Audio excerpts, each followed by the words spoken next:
Kuya. Ayan, maraming salamat po sa pagsunod, Kuya, ate. Kuya, ate, sa side lang muna po tayo, please. Side lang muna po. Maraming salamat po. Ate, side muna po tayo, side lang po. Para po nakikita po ng lahat. Kuya. Hello, Kuya. Side po tayo. Maraming salamat po, ate. Thank you. Oh, thank you po. Eto na. Ibigay nyo na yung pinakamalakas. Ikaw na, i-triple nyo na. 1, 2, 3, go! Pilipinas Duterte pa rin! Pilipinas Duterte pa rin! Pilipinas Duterte pa rin! Palakpakan po natin ang ating former President Rodrigo Roa Duterte!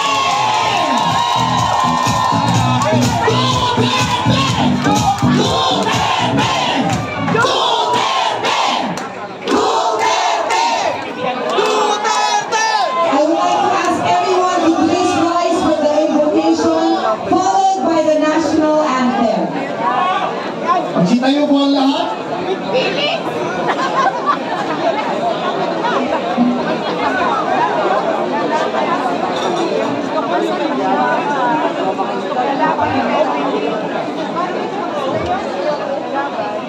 Please all rise. Playing invocation, please.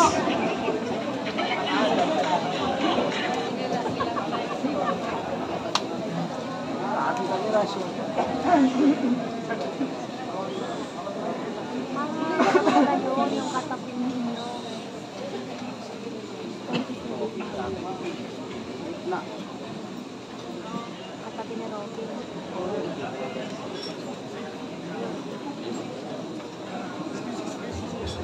Again, pray invocation.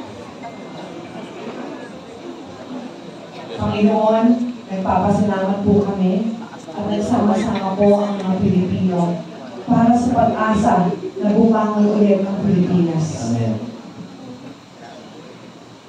Let us now sing the national anthem.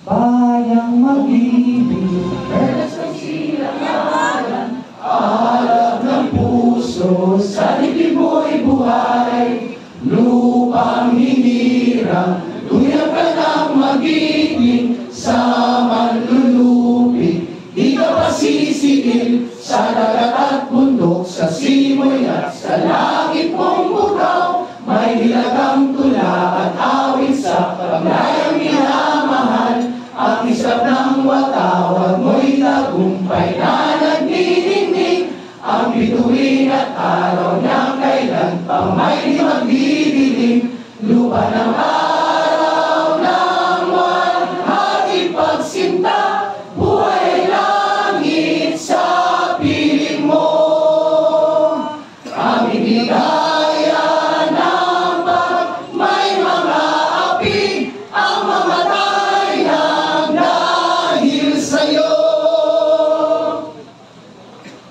Maaari na po. Pilipinas, Duterte pa rin! Pilipinas, Duterte pa rin! Magsiupo na po ang lahat at nakikiusap po kami, patuloy po natin bigyan ng espasyo ang gitna. Tabi lang po tayo sa gilid. Maraming salamat po. Tabi lang po tayo para po nakakakita ang mga nasa likuran. Salamat po ulit. Ang tanong ko sa taong bayan, sa tingin nyo ba, dahil sa mga nangyayari ngayon, may pag-asa pa ang Pilipinas? May pag-asa pa ba ang Pilipinas? Meron! Dahil nandito ngayon ang Team Duterte!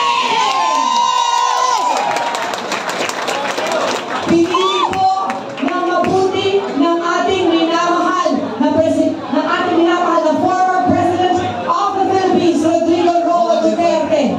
Ang mga ito na nandito ngayon sa entablado, mga magagaling, mga matatalino, may karanasan at higit sa lahat, may puso. Takot magnakaw, takot sa korupsyon, takot sa Diyos. At hindi magagalaw ang PhilHealth. Kaya naman po, bago po natin tawagin ang ating welcome speaker, ipinakikilala ulit namin sa inyo ang Team Duterte, Jimmy Bondo, number 10. Senator Pato de la Rosa, numero 22. Senator Bongo, 28. Jamie Hillo, numero 30. Attorney Raul Lambrino, 33.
Marino Duterte, sa lahat ng mga kasapi ng PDP, mula sa mga opisyal at mga miyembro sa buong Pilipinas, sa ating mga kapwa Pilipino, isang makasaysayang araw sa ating lahat. Taos-puso ako nagpapasalamat sa bawat isa sa inyo sa patuloy na pagtitiwala sa Partido Demokratiko Pilipino at sa mga advokasya na ating ipinaglalaban. Isang malaking karangalan na makasama kayo sa ating gawin na mga inangat ng ating bansa at ang buhay ng bawat Pilipino. Ang PDP ay maninindigan hindi lamang para sa atin ang dirito ngayon, kundi para sa bawat Pilipino na siyang tunay na lakas at pundasyon ng ating partido. Higit 4 na dekada ang nakaraan na buo at nanindigan ng PDP laban upang tutulan ang mapang-abusong Rehimen Ferdinand Marcos Sr. Ngayon, ang buhay at kinabukasan ng mga Pilipino ay nalalagay na naman sa alanganin. Habang nagsusumikap tayong humakbang patungo sa isang maunlad na bukas, ay pilit naman tayong hinihila pabalik ng administrasyon ni Ferdinand Marcos Jr. sa isang mapang-abuso at mapagmalabis na pamahalaan. Minsan na natin naipakita at napatunayan na kaya natin ayusin ang sistema ng ating pamahalaan sa pamumuno ni Pangulong Rodrigo Duterte.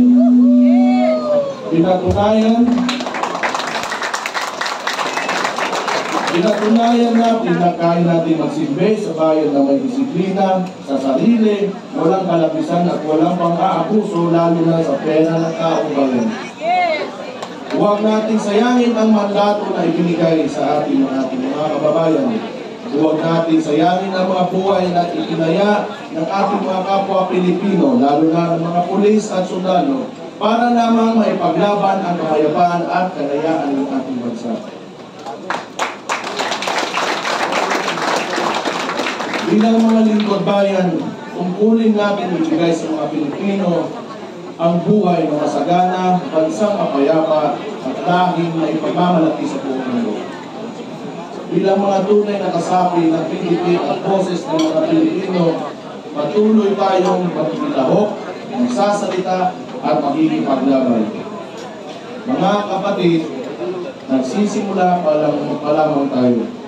Mahirap at mapanganib man ang landas na ating tatahakin, hindi ito mapapawi ang nagliliyab nating mga nandang para sa isang mapayapa at maunlad na bansa. Hindi tayo uurong, patuloy tayong hakbang para sa karangalan ng mga Pilipino at ng buong Pilipinas. Walang makakapigil sa ating kapag tayo ay magkakaisa at buong pusong mag-aalay ng ating buhay para sa kinabukasan ng ating pinakamamahal na bayan. Ipaglaban natin ang kinabukasan ng mga kabataan. Ipaglaban natin ang kapayapaan. Ipaglaban natin ang malinis, tapat at makatao na pamahalaan. Ipaglaban natin ang ating bayan. Mabuhay ang PDP! Mabuhay! Mabuhay ang Pilipinas! Mabuhay! Mabuhay ang Pilipino! Mabuhay! Maraming salamat sa inyo. Mabuhay si Baste! Mabuhay! Baste Duterte! Hindi mo lang mahal ang Pilipinas, ang guwapo-guwapo mo pa. Di ba, girl? Mahal ka namin! Mahal ka namin! Wow! Oh, di ba? May pinagmanaan kasi. Siyempre!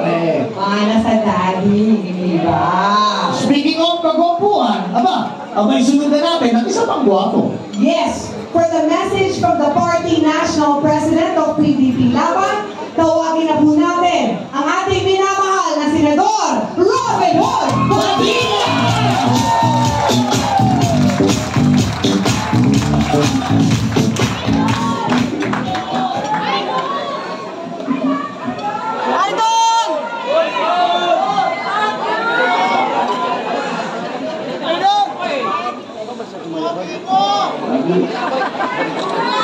Bismillahirrahmanirrahim. Alhamdulillah Rabbil Alamin. Bismillahirrahmanirrahim. Wassalamu ala Rasulillah.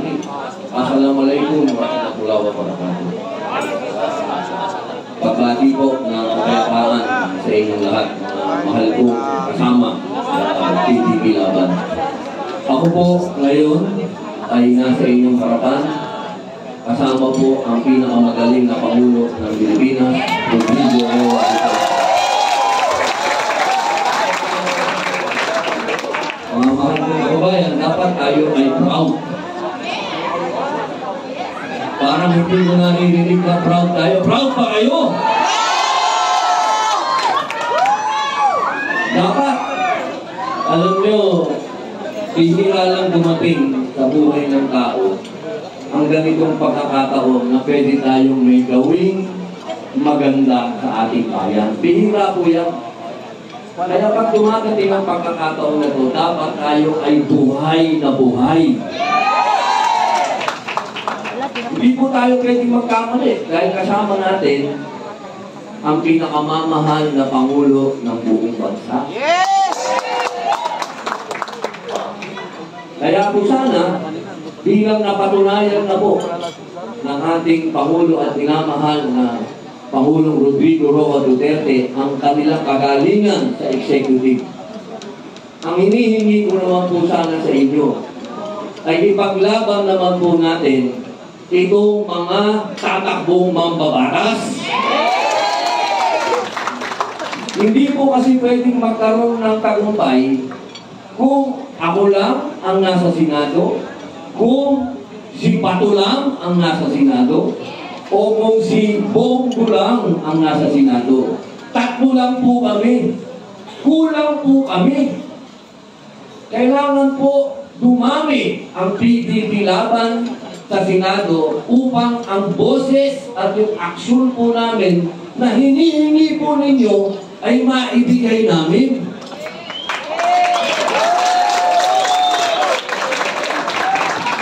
Hindi po tayo pwedeng balbon. Kailangan po itong laban natin ngayon, ito po yung laban na pinakamatinding laban sa lahat ng laban. Dahil ang pinag-uusapan po natin dito ay batas na. Kailangan po natin tindigan kung ano ang sinasabi ng batas. Hindi po pwede na yung ibang tao gumagawa ng sarili nilang batas.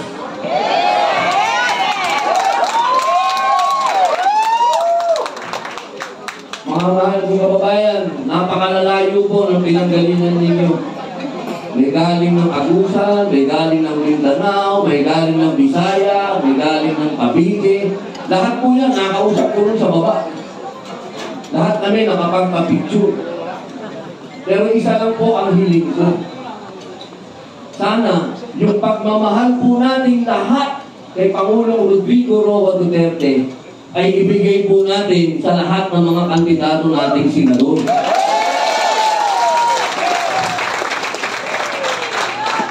Hindi naman po kayo magkakamali sapagkat tingnan na lamang po ninyo. Si Bongo, tingnan na lang ninyo. Siya ho ang idol ng lahat ng senador. Sino man ang umpisa nang ilapit ang gobyerno sa tao. Wala pong iba, kundi si Bongo.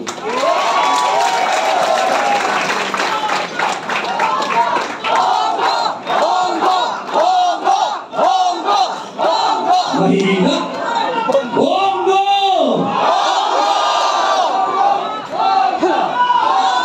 Okay. Ayos na. Baka mamalat. Ito pa, isa. Di naman tayo nagkamali kay Bato.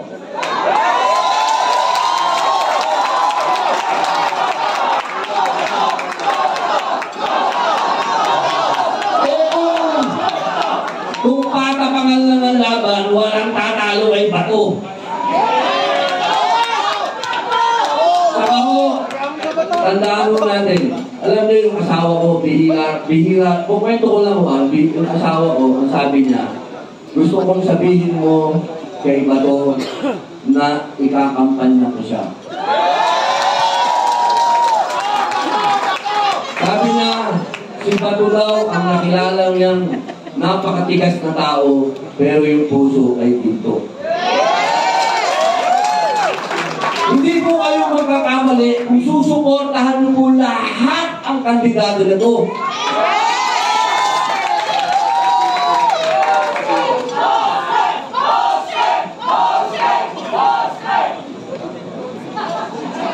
Malaki bayan ko dito.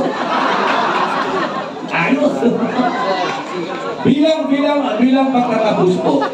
Kasi naantay po natin lahat si Mayor magsalita. Alam nyo naman si Mayor ng vitamins natin. Pag nakikita natin si Mayor, lumalakas ang loob natin lahat. Lalo na pag nagsalita. Bilang panghuli, mga mahal kong kababayan. Ako po, natitira na lang sa akin, 3 taon na lang. Hanggang ngayon po, inaantay pa rin ng mga bumoto sa akin yung pinangako nating federalismo, yung pinangako po nating lahat sa kanila. Isa lang po ang lagi kong sinasagot. Mangyayari lahat yan kapag ibinoto nyo lahat ang senador na to. Kaya po mga mahal kong mga PPP-laban, tanggapin niyo po ang aking pasasalamat sa inyo. Buong puso kong pasasalamat sa inyo. Nag-uumpisa pa lang po ang laban natin. Maraming salamat. Mabuhay po.